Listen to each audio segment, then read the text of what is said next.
오늘은 열왕기상 17장을 통해서 엘리야를 통한 예언과 이적 이런 제목으로 함께 은혜 나누도록 하겠습니다. 우리는 엘리야 선지자를 들어봤죠. 많이 들어보셨죠? 예언자, 선지자 하면 선지자의 대표자가 바로 엘리야입니다. 오늘 열왕기상이 오늘 17장인데요. 열왕기가 왕들을 나열한 이야기인데 그 중에 지금 오늘 17장부터 열왕기상이 22장까지 있는데 22장까지 그 다음에 열왕기 하에 가서 또 2장까지 합쳐서 한 8개장 정도에서 8개장 정도가 엘리야의 이야기로 기록되어 있습니다. 대단히 기록이 많은 거죠. 엘리야가 왕들의 이야기를 하는데 엘리야가 이렇게 오랫동안 등장해서 기록되어져 있습니다. 엘리야는 상당히 중요한 역할을 감당합니다. 그래서 우리 성경에서 율법 하면 율법의 대명사는 누구예요? 모세죠. 그러면 예언자의 대표자는 바로 누구예요? 엘리야입니다. 그래서 그만큼 엘리야는 예언자의 대표자로 이렇게 등장을 합니다. 예언자는 언제 등장을 한다 그랬어요? 예언자가 하나님께서 원하시는 하나님 공동체가 방향이 잘못돼서 다른 데로 가고 있을 때 그때 그 방향을 바로 가게 하기 위해서 예언자를 하나님께서는 보내신다 이렇게 얘기를 했어요. 그럼 예언자가 하나님께서 보냈다는 것 자체는 잘 간다는 거예요? 잘못 간다는 거예요? 잘못 가고 있다는 증표예요. 그래서 예언자가 안 나오는 게 그 시대에 예언자가 안 나오는 게 좋은 거예요.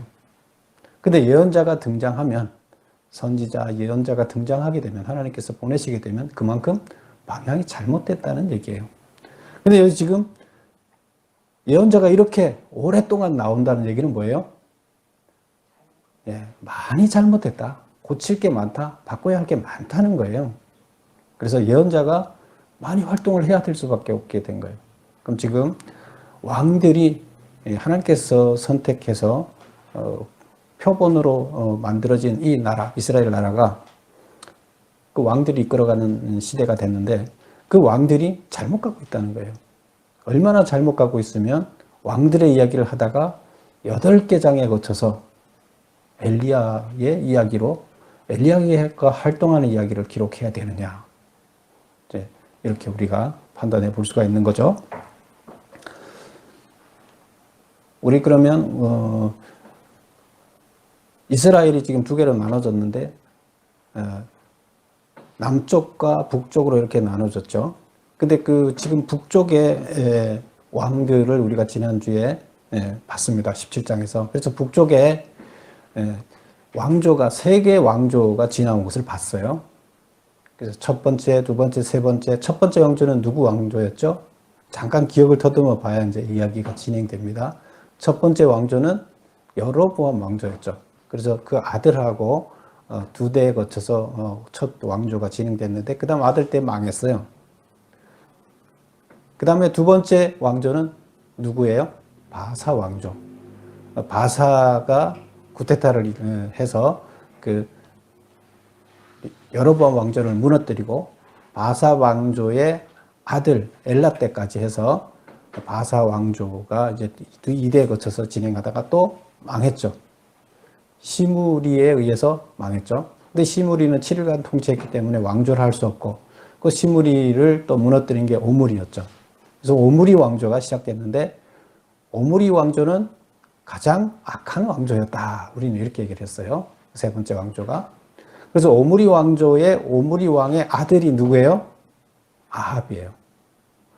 지금 우리가 보고 있는 시대는 언제냐? 17장 오늘 보고 있는 시대는 오므리 왕조의 아합 시대예요. 오므리 왕조도 악하고 아합 시대에 또 그 오므리 왕조 시대에 가장 악한 왕인 아합이에요. 이 아합 시대에 그러면 누가 활동을 했겠어요? 엘리야가 활동을 한 거예요. 그래서 우리는 각 집, 각 그 왕조 때마다 하나님께서 보낸 선지자가 있었죠. 그럼 여로보암 때는 누굴 보냈어요? 여로보암 때 선지자를 아히야를 보냈었죠. 그래서 너 그렇게 하면 너희 집안 망한다. 집안이 대가 끊어진다. 그렇게 제발 하지 말아라. 이렇게 얘기를 했는데 말 안 들었죠. 그래서 망했어요. 그 다음에 바사 왕조 때는 누구를 보냈죠? 예후. 지난주에 우리가 살펴봤죠. 예후라는 선지자를 보냈죠. 그래서 너가 지금 무너뜨린 그 여로보암 왕조처럼 너가 계속 그렇게 하면 너희 집안 왕조도 망한다. 그 얘기를 했습니다. 했는데 또 말 안 들었죠. 그래서 결국 망했어요. 그리고 시므리에 거쳐서 오므리 왕조가 지금 들어섰습니다. 근데 오므리 왕조가 들어섰는데 지금은 내 집안이 잘못하면 망한다. 이런 식의 얘기를 안 하고 너무나 지금 망가져 있기 때문에 그 이야기가 아니라 아예 더 구체적인 이야기로 들어갑니다. 그래서 첫 번째 왕조, 두 번째 왕조보다 더 악랄해졌어요. 하나님 보시기에 악이 더 많아졌어요. 그 악이 뭐예요? 지금 여기서 열왕기에서 얘기하는 가장 중요한 악을 뭘 가지고 얘기해요? 예, 우상숭배를 가지고 얘기합니다. 우상숭배가 더 날이 갈수록 극심해졌다는 겁니다. 여기 와서는 이제 완전히 하나님을 대신해서 하나님을 버리고 우상으로 이제 바꿔버리는 겁니다. 아합 왕 시대에 와서. 그래서 지금 오므리 왕조 때 이 왕조가 가장 악한 왕조라고 칭하는 이유가 바로 우상 때문에 그래요. 근데 그 우상의 중심에는 누가 있다 그랬어요? 예. 그 아합, 오므리가 며느리를 드렸는데 며느리를 시돈 지방에 있는 이세벨이라는 여자를 드렸어요. 근데 그 며느리가 우상을 숭배하는 그 시돈 두로 지방의 왕 엣바알이라는 그 바알과 함께 한다. 그래서 그 왕이면서 제사장이에요. 원래 그 사람은 제사장이었는데 자기가 칼로 제사장이면서 다른 왕을 무너뜨리고 저 왕까지 해먹는 거예요. 그래서 제사장이면서 왕이에요. 엣바알이. 욕심이 많은 거죠. 그래서 그 딸이 이세벨인데 그 이세벨은 아버지 성격보다 더 해요. 그래서 바알을 섬기는데 아주 더 열정적이에요. 더 적극적이에요. 근데 그런 여자가 이스라엘의 며느리로 들어왔어요. 그래서 이스라엘의 며느리가 들어와서 얼마나 이스라엘을 뒤집어 놓는지 하나님 믿는 사람들을 다 잡아 죽여요. 그래서 살아남지 못하게 만듭니다. 대통령이 하나님 믿는 사람들을 다 잡아 죽이면 그 국민들이 얼마나 하나님을 믿을 수 있겠어요. 그래서 나라가 온통 하나님이라는 이름은 사라지고 바알이라는 이름으로 가득 차게 되는 이런 상황이 되어버립니다. 그래서 악한 왕조가 되어버린 거예요. 악으로 완전히 악의 극치를 이루는 거죠. 그래서 그 받아들인 결혼을 시킨 오므리도 악한 왕이고 그 다음에 그 남편 되는 아합은 완전히 이세벨의 치마폭에 쌓여서 이세벨이 하자는 대로 합니다. 그래서 이때 하나님이 이스라엘에서 사라지게 됐어요. 이 상황이 됐어요. 그럼 하나님 그냥 있을 수 없잖아요. 지금까지 공들여서 수백 년을 지금 교육시켜 왔는데 지금 완전히 뒤집어진 거예요. 그래서 하나님은 이제 이 왕조에 엘리야라는 선지자를 보냅니다. 자, 그래서 오늘 1절을 보면 엘리야가 나오는데요. 엘리야는 누구라고 나옵니까? 예, 제가 문제 1번을 보겠습니다. 엘리야는 누구인가? 어느 시대에 활동한 예언자인가? 엘리야는 길르앗 디셉 출신의 선지자다. 길르앗은 어디 있어요? 그 요단강 동쪽에 있는 거죠. 요단강 건너 동쪽에 있는 거죠. 그래서 동쪽 지역에 있는데 길르앗 지역의 디셉이라는 그곳의 출신이다. 그리고 북이스라엘 세 번째 왕조인 오므리 왕조 아합 시대에 활동했다. 네. 그래서 이 언제 시대에 활동을 했느냐? 이 시대에 활동을 했다.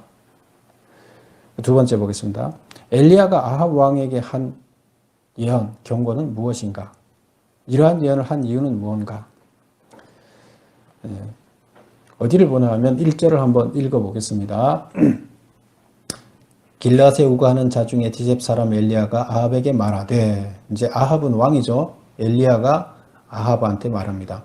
그 원래 엘리야는 디셉이니까 강 동쪽에 있어요. 근데 강을 건너와서 이때 지금 그 수도가 어디예요? 사마리아죠.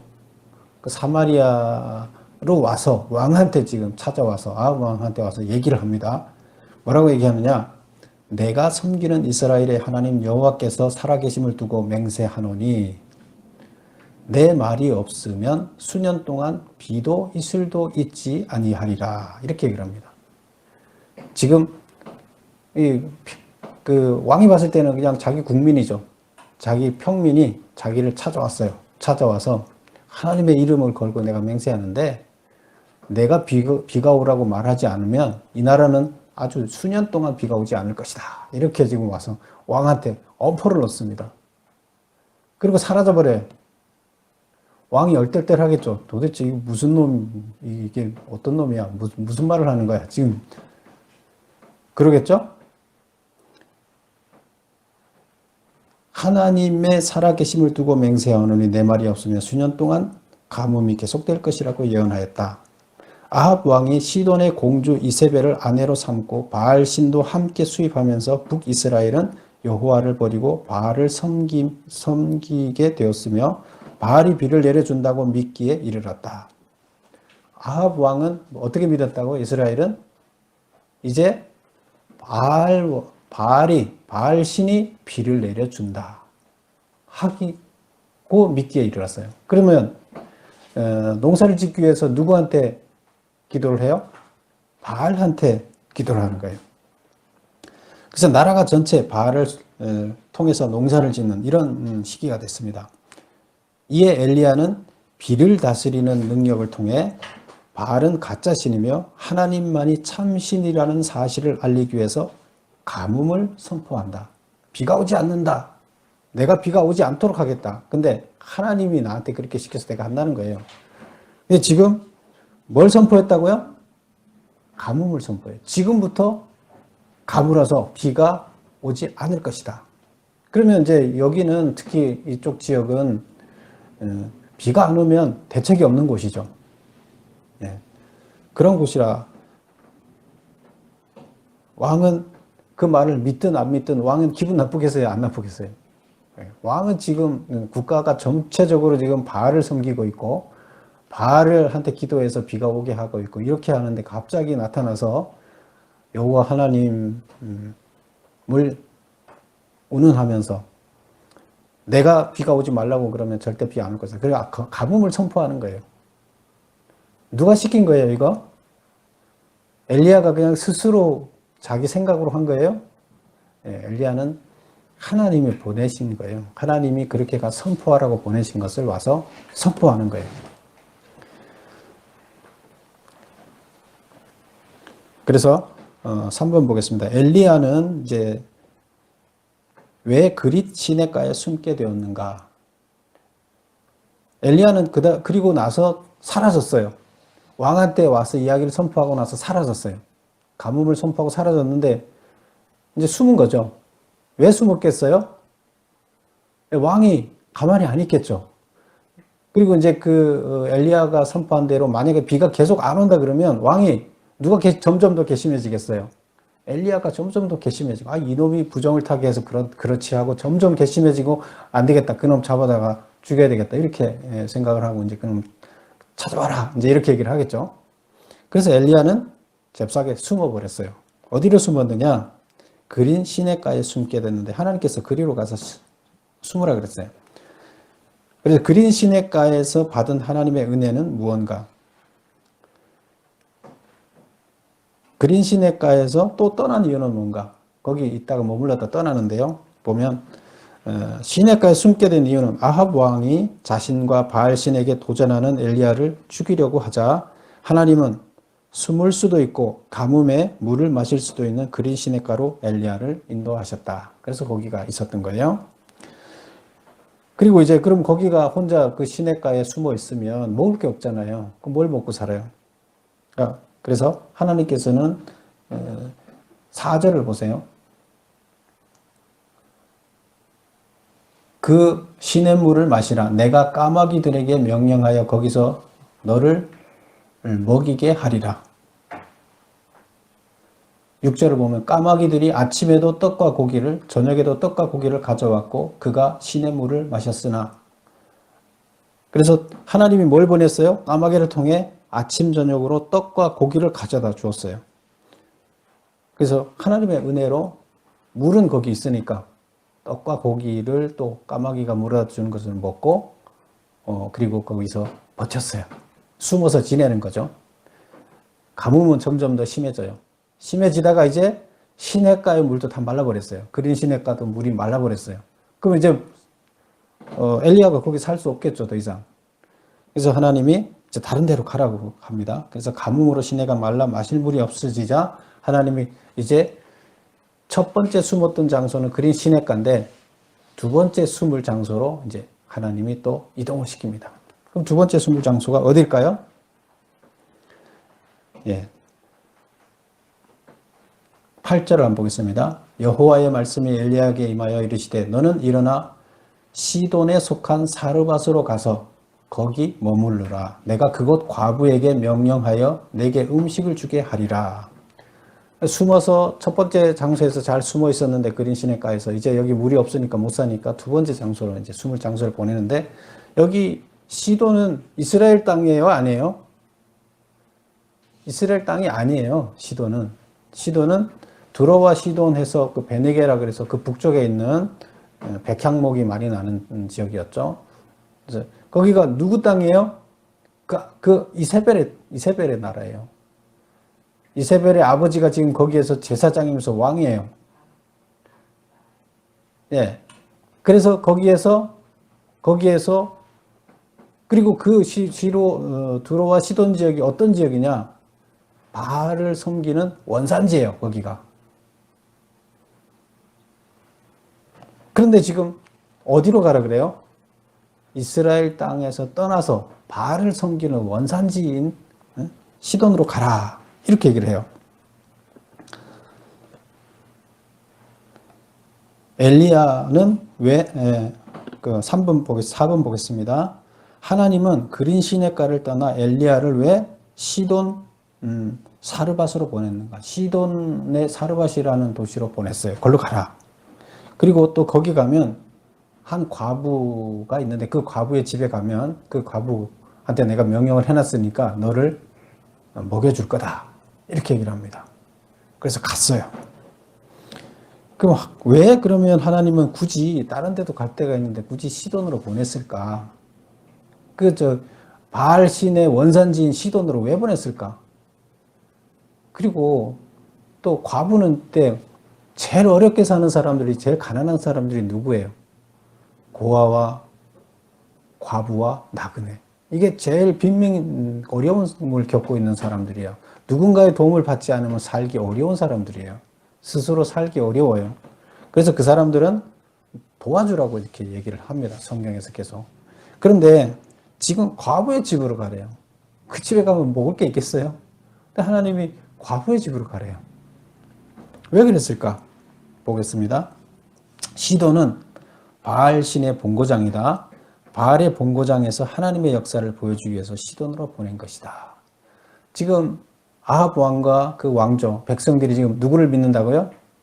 바알을 믿고 하나님을 밀어냈어요. 그러면 바알과 지금 어느 걸 섬길 거냐 하는 것들을 어디서 보여주겠다? 바알의 원산지인 시돈 땅에서 하나님이 보여주겠다. 어느 걸 믿어야 되는 건지를 견주어서 알 수 있게끔 거기서 보여주겠다. 그래서 그걸로 이제 보냈다는 겁니다. 그 다음 두 번째, 그럼 왜 과부의 집으로 보냈다는 거예요?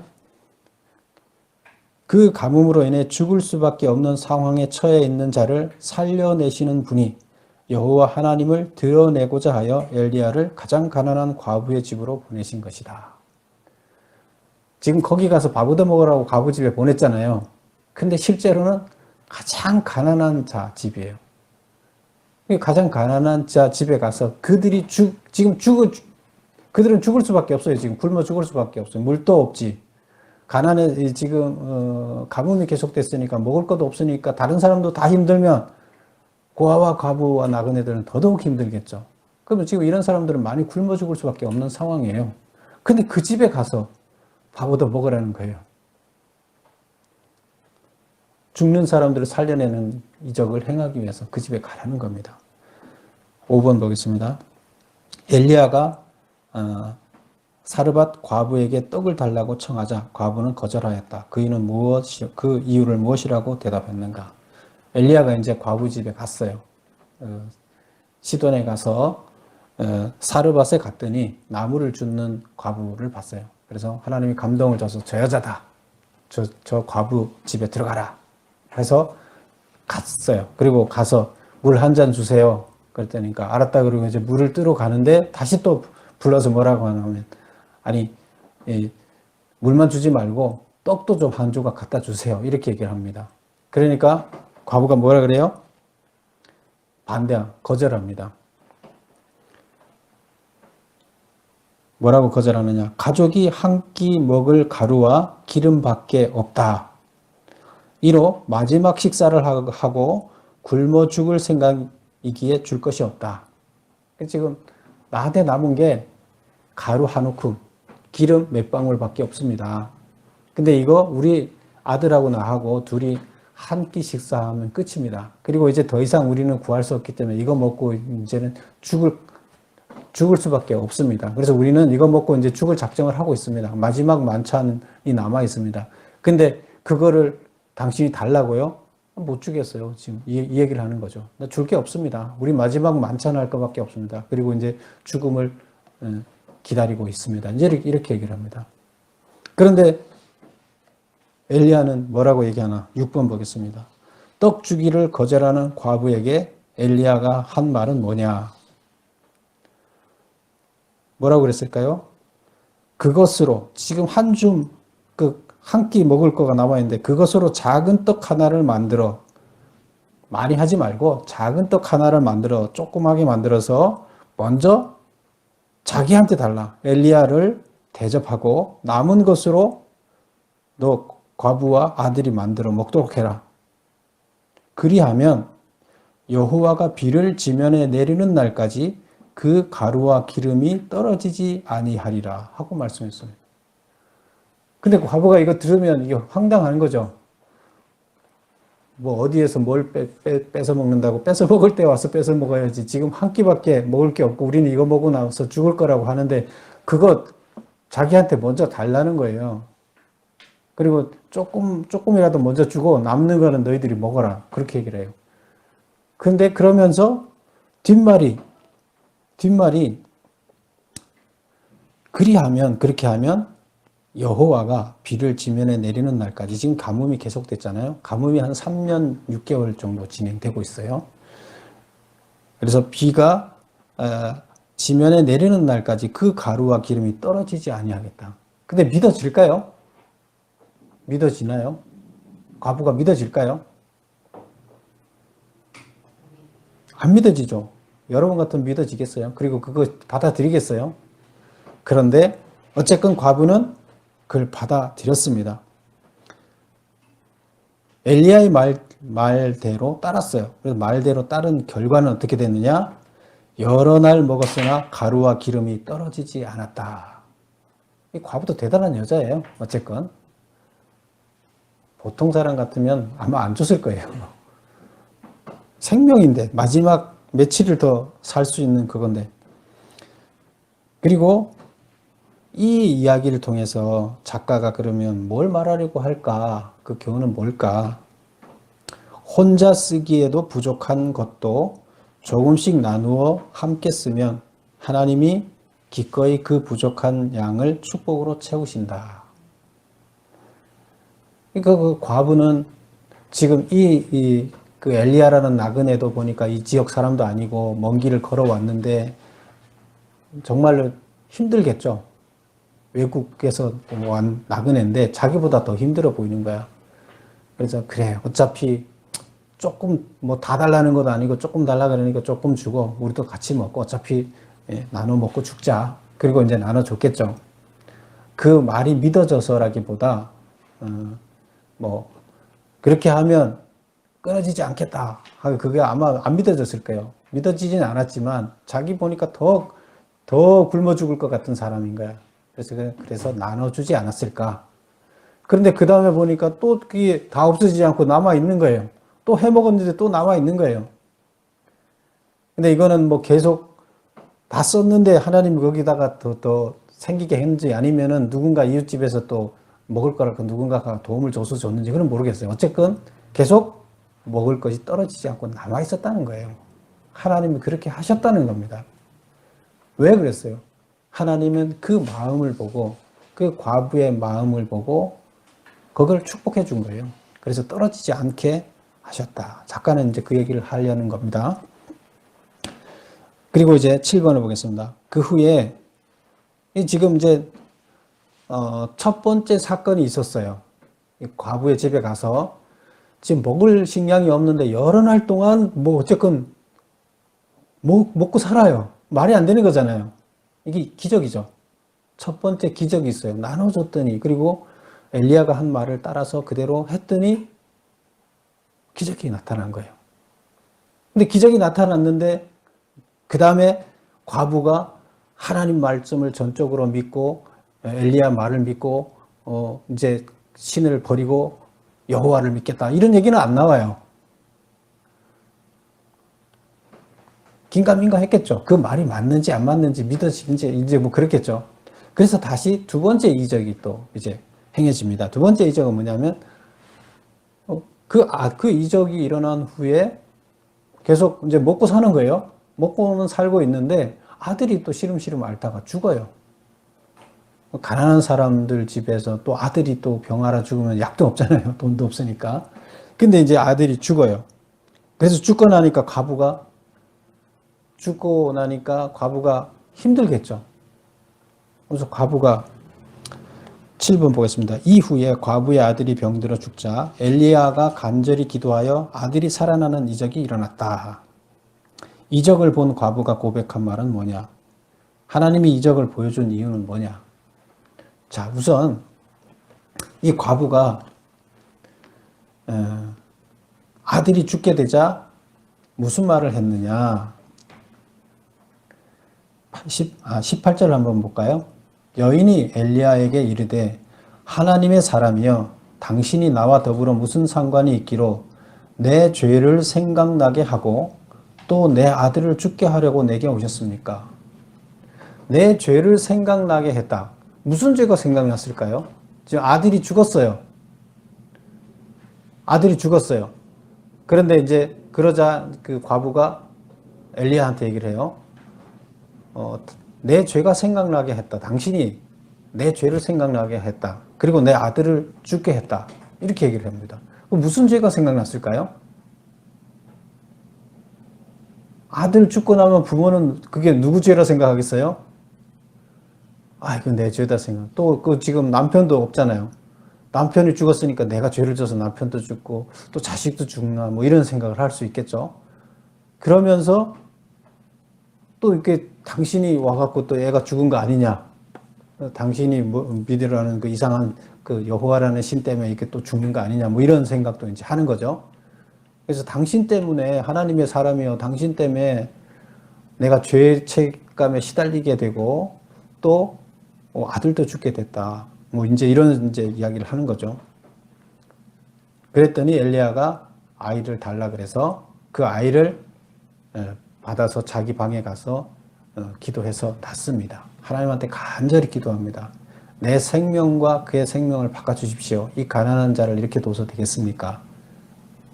하면서 하나님께서 간절히 기도해서 하나님께서 기도를 들어줘서 낳았어요.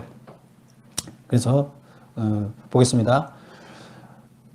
이적을 본 과부가 고백한 말은 낳고 나서 이적이 일어났죠. 그럼 과부가 뭔가 이제 변화가 있겠죠. 24절을 한번 볼까요?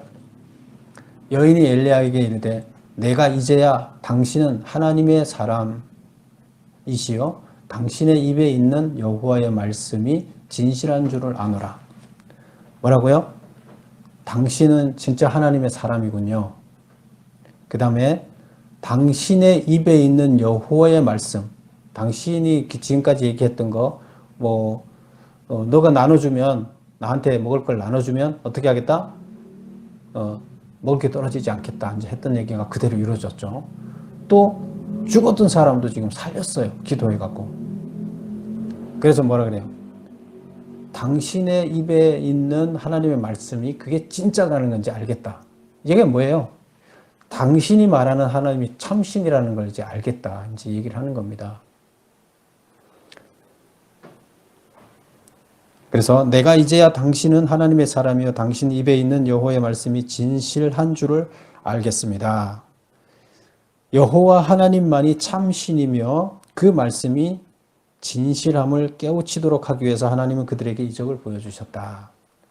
첫 번째 이적을 보여줬을 때도 깨달았으면 못 깨달았어요. 참신이라고 이 과부가 인식을 못했죠. 근데 두 번째 이적을, 아들이 낳는 이적을 보고 나서는 어떻게 고백합니까? 이 아들이 낳은 걸 보면 당신은 당신이 믿는 신이 정말로 참신이다. 그러면 이제 이때 이 과부는 바알을 이제 믿겠어요? 여호와 하나님을 믿겠어요? 바뀐 거죠? 참신이라고 고백을 했으면 이제 참신을 믿어야죠. 이제 바알을 믿지 않고 참신을 믿게 되는 거예요. 근데 만약에 이 여자가 이 상황에서 이웃들 사람들한테 얘기를 하겠어요? 안 하겠어요? 만약에 전혀 얘기를 안 한다 그러면 이상한 사람이죠.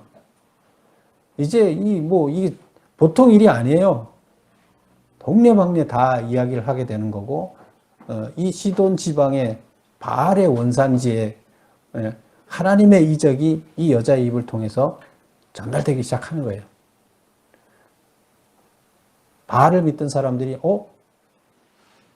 이건 아닌데 하는 이런 파문이 일어나기 시작하는 겁니다. 물론 이거 하나로 인해서 모든 게 다 사람들이 뒤집혀지진 않았죠.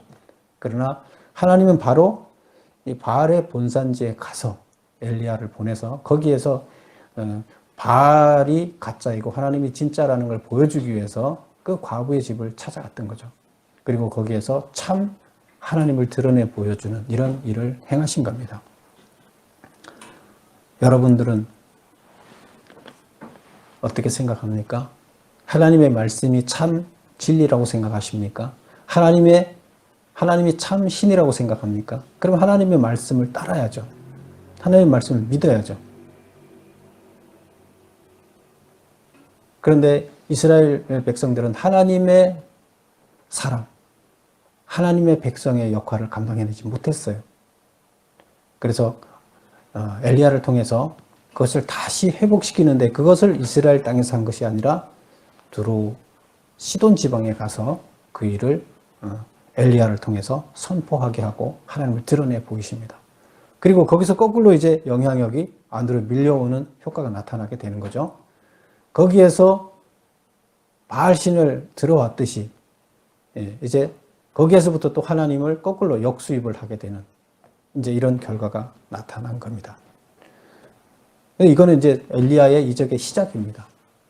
엘리야가 하나님의 사역을 감당하는 시작에 불과합니다. 이제부터 많은 활동을 엘리야가 해냅니다. 그래서 그 이야기가 앞으로 더 7장에 거쳐서 엘리야 이야기가 쭉 이어지게 됩니다.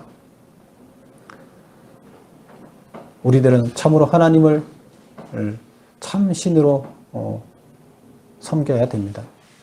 그렇지 않으면 또 우리들한테 어떤 방식으로 하나님께서는 엘리야 같은 경고를 엘리야가 하듯이 우리한테 경고를 보내십니다.